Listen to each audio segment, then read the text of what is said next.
ngo hamwe ngo hari freedom ngo n'ubwisanzure. Uyu mutipe bamumereye nabi, ngo mama wanje ngo yavuze ngo yanka inkotanyi, ngo yanka na Kagame, none bari kumuhigiye ari hose ngo bamwice. Mana yanje, reka ndababwiza ukuri, uyu siwe wenyene. Ibice byinshi by'abanyarwanda benshi bameze nk'umutipe, nuko nyene barabinyegeza kugira barabe ko bovyuka canke borara kabiri. This is the truth. Mukene naho gukira n'umukuru w'igihugu byo reka ngubwire wa Mukaritasi we, nyakubahwa perezida wa repubulika ari guhangana n'Ububirigi, ari guhangana n'iki. Wowe nawe genda uhangane n'abadozi bagenzi bawe, umenye ngo amariba ari hehe, umenye ngo virizoline ziri he, umenye ngo urakura uwuhe muguro, uramenye ngo urakora iyihe design.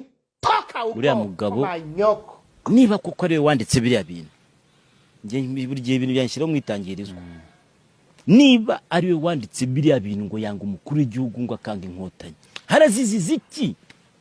Haramwangira iki? Harya ngo bafunze se? None se niba yarafitwe ibyo byabazwa ngo agiye kumusura ngo bamukubita ngo ikiboko ku maboko ngo bamuza. Abanyarwanda benshi no kwiyorobeka cyane twaramaze kubimenya, bigira ngo bakunda government yabo, kumbe n'ivyitso benshi babwo bararushe baranarambiwe.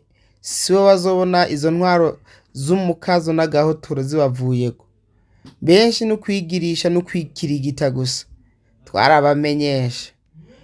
Mwese mwahawe mission yo kumva ko mwovuga neza government yanyu, mwayanse kuva kera. Emva yaranabarambiye yaranabashishe kuva kera, mureke kwikirigita. Twarabamenye rero mukene gutekana ubote mpaka muhirindani mwa Imana bahezagire tubakure mu kaga murimo.